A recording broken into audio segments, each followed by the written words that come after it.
Hi everyone, Tom Emmer here. If you watched the news or picked up a newspaper recently, you likely have an unsettling outlook on what is going on in the world today. America has seen the forces of terror firsthand.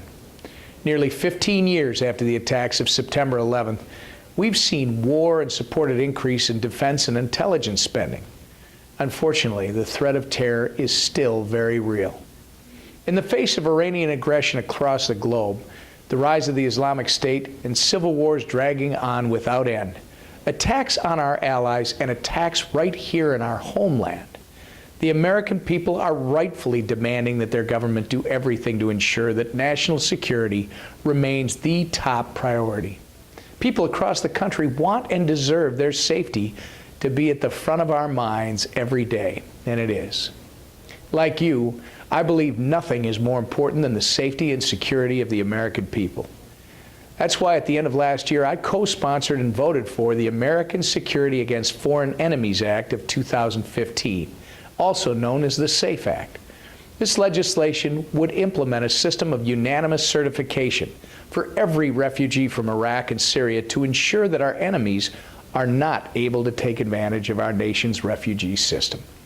Unfortunately, the bill failed to get out of the Senate. Shortly after the House passed this crucial legislation, our country was hit again during a horrendous attack by two animals seeking to spread terror right here in America through a shooting in San Bernardino, California.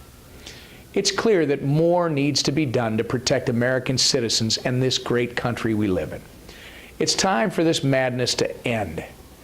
This week, I joined my colleagues to pass a series of additional measures with unanimous support, which will address the security issues that we in Minnesota are all too familiar with.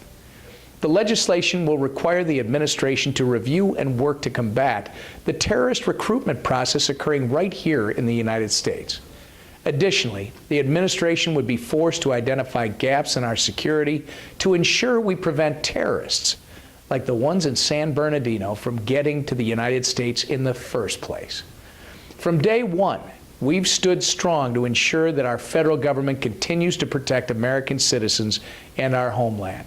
We can't afford to let up or relax. We must remain vigilant. Washington hears you, and I can assure you, we will make sure they're listening. The #1 constitutional obligation of this government is to protect us, to ensure the safety of our families and all Americans.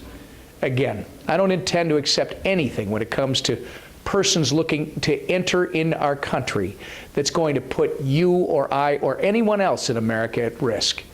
I'll keep working hard to implement the necessary safeguards and restrictions to make certain that Americans are fully protected each and every day. Thank you.